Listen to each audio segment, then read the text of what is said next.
கலைஞர் இவரின் வழியில் இயங்கும் இந்த கழகம் திராவிட முன்னேற்றக் கழகம். அப்போது தராசு சின்னம் பொறிக்கப்பட்ட கொடிதான் திராவிட இயக்கமான நீதி கட்சி மாநாடுகளிலும் விழாக்களிலும் உயர ஏற்றப்பட்டு வந்தது.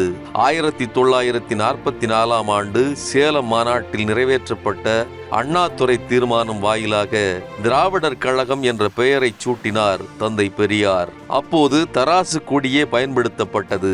ஒரு விழாவில் அக்கொடியை ஏற்றிய பெரியாரின் அண்ணன் மகளும் ஈவேக்கி சம்பத்தின் சகோதரியுமான மிராண்டா நமது கொடி புரட்சிகரமாக இருக்க வேண்டும் என்றார். இதே கருத்தை பலரும் பெரியாரிடம் வலியுறுத்தி வந்தனர். கொடியின் நிறம், அதன் வடிவமைப்பு பற்றி குடியரசு விடுதலை பத்திரிகைகளில் கழக தொண்டர்களிடம் கருத்து கேட்டார் பெரியார். பலரும் கருப்பு சிவப்பு வண்ணத்தில் கொடி இருக்கலாம் என்று தெரிவித்திருந்தனர். இந்த நிறங்கள் இருப்பது போல கொடியை வடிவமைக்க சொல்லிவிட்டு சென்றார் பெரியார். குடியரசு பத்திரிகை அலுவலகத்தில் இதழ் பணிகளை முடித்ததற்கு பிறகு இரவோடு இரவாக கொடி வடிவமைப்பு பணியில் ஈடுபட்டார் ஈரோடு சண்முக வேலாயுதம். கருப்பு நிற கொடியில் நடுவில் சிவப்பு வட்டம் இருப்பது போல கொடியை வடிவமைக்க வேண்டும் என தீர்மானித்து ஒரு தாளில் வடிவமைக்க தொடங்கினர். கருப்பு மை கொண்டு தாள் முழுக்க கருப்பு நிறத்தை பூசிவிட்டார்கள். நடுவில் சிவப்பு வட்டம் வரைய வேண்டும். சிவப்பு மையை மேசை டிராவில் வைத்து பூட்டிவிட்டு சென்றிருந்தார் கராரான மேனேஜர் கரிவரதசாமி.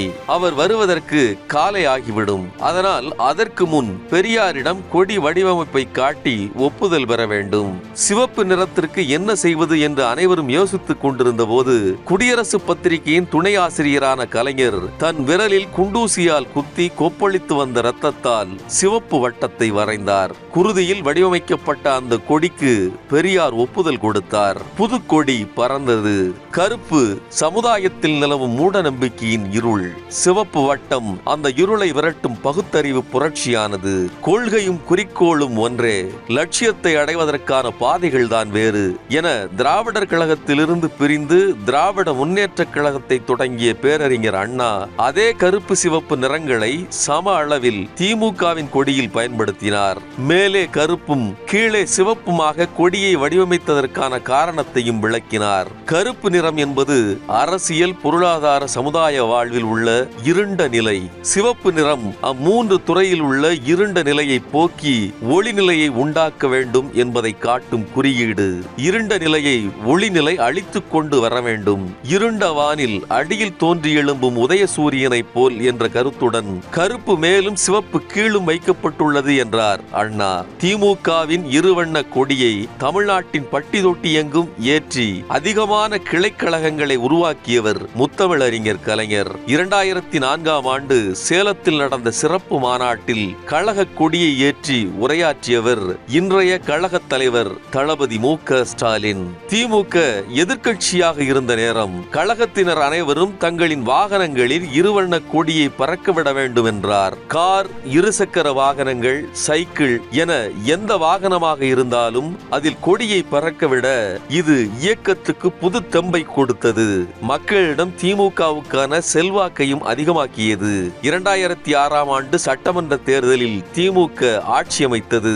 கட் அவுட் வேண்டாம், கழக கொடிகள் பறக்கட்டும் என்பதை கழக தலைவர் தன் பிறந்த நாளின் போதும் தான் பங்கேற்கும் நிகழ்வுகளின் போதும் கடந்த 10 ஆண்டுகளுக்கு மேலாக வலியுறுத்தி வருகிறார். கருப்பு சிவப்பு என்பது வெறும் வண்ணமல்ல, அது ஒவ்வொரு உடன்பிறப்பின் குருதியிலும் கலந்துவிட்ட உணர்வு.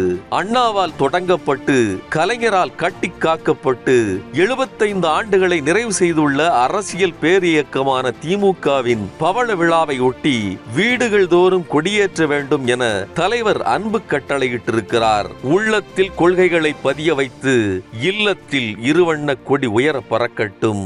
சிவப்பு நிற மனித ரத்தம் உடன்பிறப்புகளுக்கு மட்டும், கருப்பும் சிவப்பும் இரண்டர கலந்த நிறமாகட்டும். பெரியார் அண்ணா கலைஞர் இவரின் வழியில் இயங்கும் இந்த கழகம்.